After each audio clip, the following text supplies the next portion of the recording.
Hi everyone, this is Steve Lee, Extension Specialist of Weed Science and Assistant Professor of Auburn University and Alabama Cooperative Extension System. Thanks for everybody joining the Weed Science training today, and please let me know if you have any question about the talk today. Alright, today I will give a research update of weed control in peanut for 2021 crop.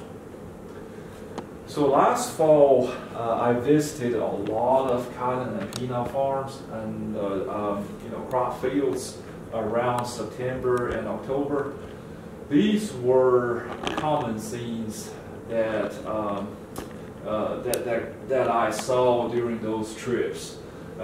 Which is a lot of weeds out there before peanut harvest. Lots of grasses, such as this Texas panicum, always causing issue. Lots of big old goosegrass that cannot be killed. Palmer pigweed or Palmer amaranth has always been a problem before harvest. You can see the big old palmer in this field like all over the place. So I definitely think we can still improve in weed control in peanut crop. So these are the typical issues that I see on a regular basis, which all lead to some level of weed control problem. The biggest issue I see is spraying timing was off. A lot of farmers have to handle many different fields across several different counties, and I understand it's hard to do things on time when you have to stretch yourself or your team regularly thin, but still spraying on time when weeds are small are very important. If the spray timing was off, it is very hard to catch up later on. And then because spraying timing was off, and sometimes growers do not put enough emphasis on controlling grasses. So I got a bunch of questions around late July or early August about, hey, I got some big old goosegrass. Can I still spray Select Max or Fuselake to take out those grasses? That's just too late. We need to use more effort and put more emphasis on controlling annual grasses, particularly when they're small. All right, and then the third issue that I typically see from peanut farmers is not using enough residual herbicides to tank mix with their post-emergence treatment. Now, some people still do no residual treatment when they spray foliar, such as Cadrus 2,4-DB with nothing else.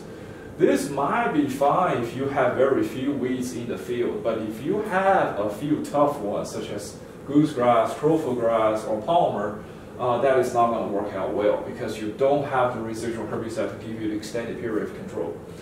And also, lack of rain to activate the pre is a problem. Because in Alabama we have so much dry land crop, probably around 90% of all the crop field are dry land. So if we can get rain after pre, it's hard to say. If we don't get rain for 2-3 weeks, some of the pre's will not be activated properly, that's for sure. So that results poor weed control from the start. And then on the flip side, if we put out too much spray and gets too much rain after planting, that usually leads to seedling stopping. Now that is a common issue we see in certain years, not always, but sometimes it does happen, and happen quite often. Lots of people have complained about battery injury. If you combine with high residue magnum and rains too much after you spray it behind the planter, the injury will be intensified. So another issue is growers spray post-emergent herbicides into not so desirable environmental conditions, such as high heat or drought, or in the middle of drought, or cloudy days, or after they spray there was not enough dry period, so they got washed by the rain. Sometimes things like this happen. And also, some farmers have concern about leaf burns, so they don't want to use a lot of burn herbicide, such as bromoxil, the PPOs, the Cobra, the Blazer, stuff like that. or even the residual herbicide like Magnum or Zedra Warrant or Outlook, because they don't use enough herbicide or burn herbicide, the palmer control is not going to be good, because we do need to rely on those burn herbicides such as bromoxone, PBOs, and residual herbicides to provide a decent control of this terrible weed. All right, looking at field plot pictures. These are the plots I put in at Headland on station. This tier has tremendous amount of weeds, all right, way beyond the normal pressure grower usually deal with. So when you have lots of weeds, I usually tell growers that you need to do a pre plus 2 post-emergence over the top to fully control the weeds. All right. I did not spray any additional herbicide, Nalsalab, Max Fusilade, 2,4-DB, whatever on these plots. So whatever I sprayed is listed here or there. You can look at the plot on the left. You know, I have 2 rows of clean peanuts surrounded by weed jungles. You know, grasses, sickle pod, morning glory, some tea weed, lots of palmer, you know, and some Florida baggerweed as well. It's all there in this tier. So I have 2 rows of clean peanuts in the middle of weed jungle. So this was the program I used for this plot on the left. And then you can also see the program I used for this plot on the right. All right, both plots look fairly good. The plot on the right used Valor with Warren as a pre. The other one had Dew and Strong Arm as a pre. Now, one thing I do want to mention here is focus on timing. All right, pay attention to the timing. The peanut was planted June the 3rd, and then it got good residual, 2-way mix to start with. First post went out only 23 days after pre. All right, I said this many times, probably 4 million times by now, to many different farmers. First, the post is very important. It's better to be early than late. All right, around 21 days is a good mark. Whether you have weeds or not in the field, go do it. Particularly in these type of fields with a ton of weeds, your first post need to be very timely. So 23 days, I put out my first post over the top. I use bromoxone in this plot on the left. I use Storm in this plot on the right. You know, you don't have to use bromoxone, but you're gonna have to use a burn herbicide to control palmer. And then I put a Dew Magnum in this plot on the right, and I put Dew Magnum as well for the plot on the left. And then for post 2 or second post emergence over the top, I just did Cadre with DB with Outlook on July the 16th. And that is 20 days after the post 1, 20 days. So just a general rule of thumb, just keep that in mind, about 3 weeks, 21 days. All right, so first post, 21 days after parade. Second post, about 21 days after first post. If you stretch it, probably 28 days as fast as you can go, or as far as you can go. Beyond that, you're gonna have some escapes. All right, more plot pictures. For these 2 plots, I started pre with Dew, but the plot on the right has Strong Arm in it, because Dew with Strong Arm is the best pre-treatment for tropical spiderwort. All right, and then for post 1, plot on the left got bromoxone, 2,4-DB, and Zedra. Plot on the right got received Cadre, 2,4-DB, Strong Arm, and Dew Magnum. So that 4-way mix is about as hot as it can get on tropical spiderwort or Bengal dayflower, which is a terrible weed in South Alabama, particularly if you get close to Florida Panhandle. And I spray either Cadre with DB with Outlook or Cobra with DB with Outlook. So the difference here is if you have palmer, you got to use Cobra. All right, if you don't have palmer, you can put a Cadre at the second post, you know, which is fine, but just don't spray Cadre twice. That's going to be too much carryover concern. You can see either program work out pretty well, as long as you use enough residual herbicide and your spray timing is good. Even, you know, even in a field with ton of weeds like mine, you know, peanuts still look pretty clean. All right. I'm gonna have to move on from these 2 plots. I won't have enough time to show, but these were this was the non-treaty check of you know, in the same field. You can see how much weeds I was dealing with. So what's new? We have Anthem Flex. That's officially on the market that has received a label. It's a pre-mix of Zedra and AIM. It offers very good residual control of pigweed, annual grasses, and a small seed broadleaf weeds. But because it has AIM in the mix, it will also take care of some of the broadleaf weeds as a post-emergence treatment. So it's going to give you both pre-control of grasses and broadleaf weeds and a post-control of broadleaf weeds only. And then another herbicide may receive a Section 18 special emergency use label in Alabama is Brake.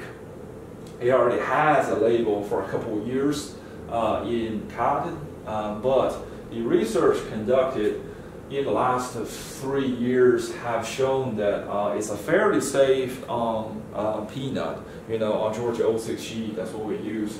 And we sprayed up to 4x rate in these trials, or with combinations like two-way mix spray at a 2x rate of each herbicide. We did not observe yield loss in our trials, which seems to be a fairly good safety margin.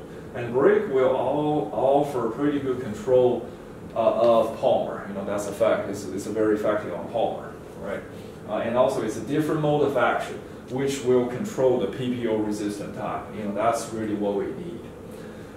So because Anthem Flex has AIM in the mix, it's a mix of Zedra and AIM, so some leaf burn should be expected. Because it has AIM in the tank, so I do not recommend grower tank mix another PPO like Ultra Blazer or Cobra with Anthem Flex. That's going to be too much leaf burn, or mixing up Ramoxil. But other than that, it worked out pretty well in the field. All right, for Brake, we did not observe too much damage on peanut in previous trials. You can see we sprayed 2 rate of Brake. 32 ounces considered 2x rate, and we did not see too much difference compared to the non-treated check. We did observe some level of injury in 2020 under cool and wet conditions, but that was the only year we saw some injury, and the injury did not last very long. And we only observed a significant level injury over 20% at 2x rate and 4x rate. When you use standard label rate, it was fine. So these pictures show you the Brake injury, which is very unique. It bleached the peanut white, just like it bleached the weeds white, right? But that is a 4x rate, in the picture on the left, compared to 1x rate. So if you just use 1x rate, or even use 1x rate to combine with Warren or Matter, well, I have not seen much of an issue in the past. All right, talk about tropical spiderwort a little bit. This is a terrible weed that is very hard to eradicate. It's a perennial weed, which means it can occupy a field for many, many years or many decades.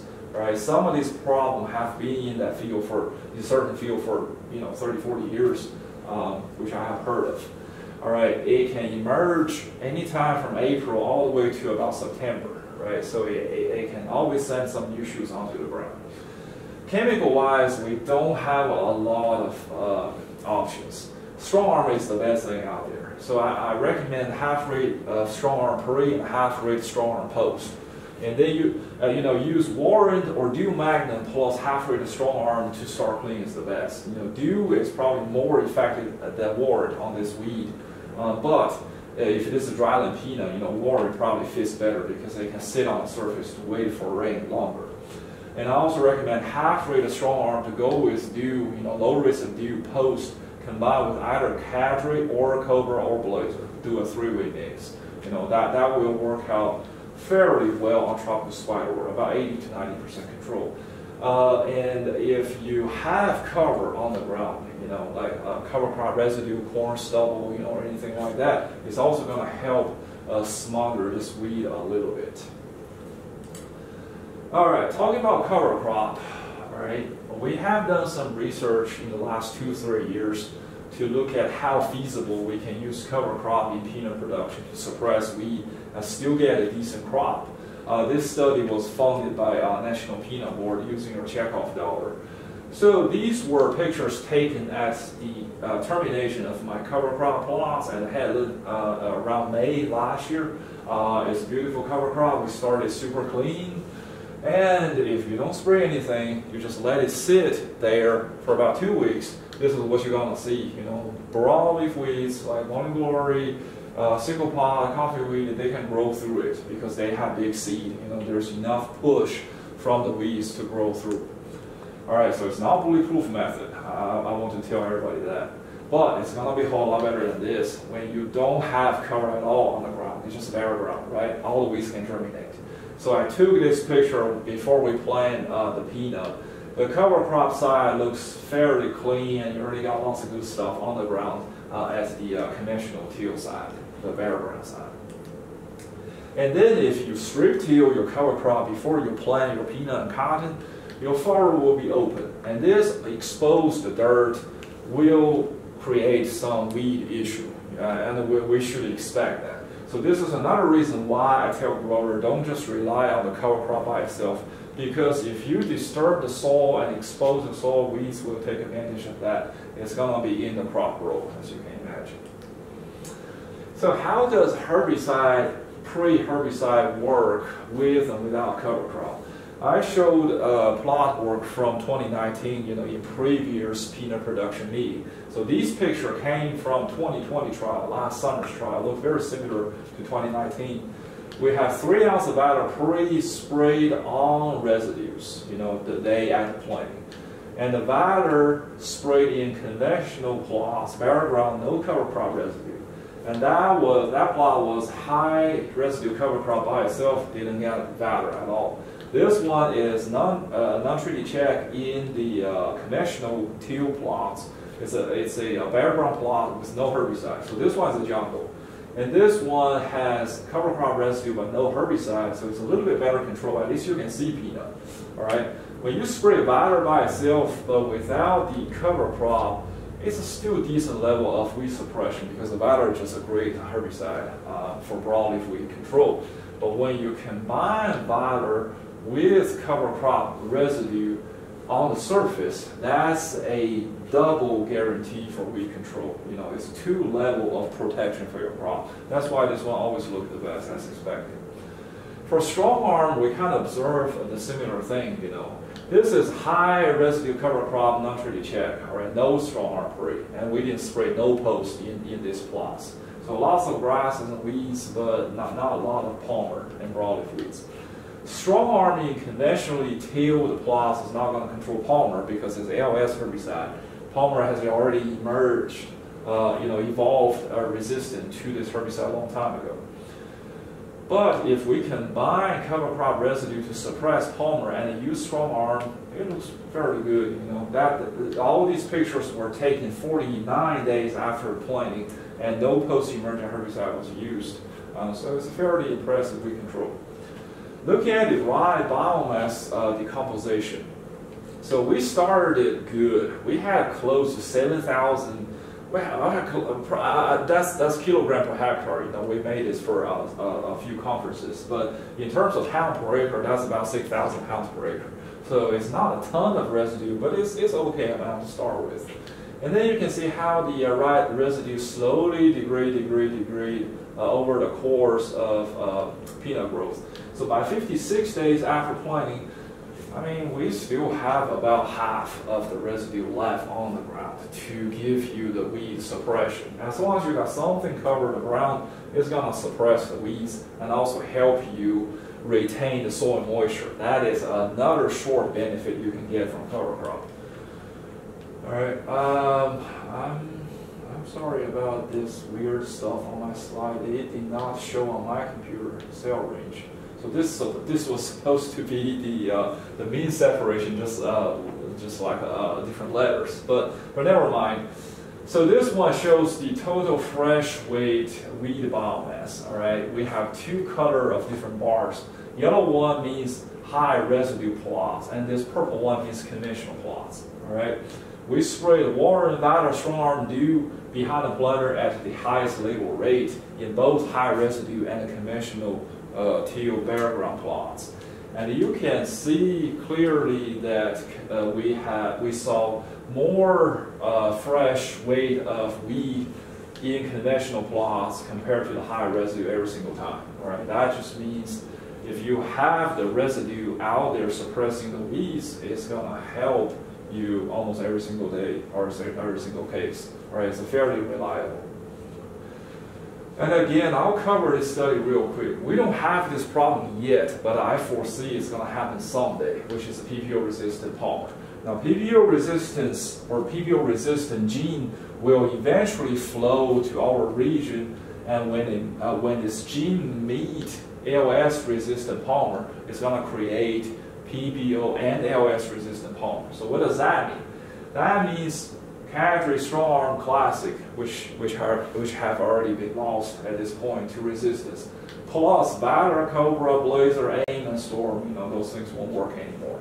And we don't have Liberty, Dicamba, Ulysses, and Peanut, unfortunately. This is why I saw way more palmer-infested peanut field in South Alabama compared to palmer-infested cotton field. Most of the cotton field looks pretty clean these days. That was not the case 5 years ago when I started, 5, 6 years ago when I started to do a weed resistance survey. Palmer infested cotton fields were very abundant those days. You don't have to look at lots of weeds, but they're looking a lot better because dicamba 240, at Liberty. So we sprayed a few different pre-emergence treatment in this test, along with several different type of tillage systems. Single row conventional till, no cover. Twin row conventional till, no cover. Heavy residue cover, single row in no till, twin row in no till. Yellow bars means non-treated check. That's how many palmers we have in one row middle. And then these purple bars mean pre-treated numbers or pre-treated plots. And you can see there's a huge difference between pre-treated and a non-treated check. Those yellow bars just didn't get a pre. So that means pre certainly help you a lot to reduce the palmer numbers in your field. And also another interesting thing I found just by examining the examining the non-treated check plot is we saw most palmer in the no-till system compared to conventional, compared to the cover crop system. Cover crop system always have the lowest number of palmer. Conventional is kind of in between. No-till have the highest, which is not hard to explain because when you're in no-till, palmer seeds will just fall on the ground. It's not going to be buried or disc into the soil. So most of those can germinate the next year. So we saw most palmer with no-till plots. So that somewhat makes sense. All right, looking at some pictures. Picture on the left is non-treated check, single row, conventional till, no pre. Looks like disaster. Right, 67 days after planting. This one is also single row, conventional till, barrel ground plots when we planted. But it got really good pre actually. Warren 3-pound Solicam with Prowl. Solicam is a herbicide people don't use much in peanut, but still got a peanut label. Brake, the new Brake herbicide, which may get a label in peanut, has a similar mode of action to Solicam.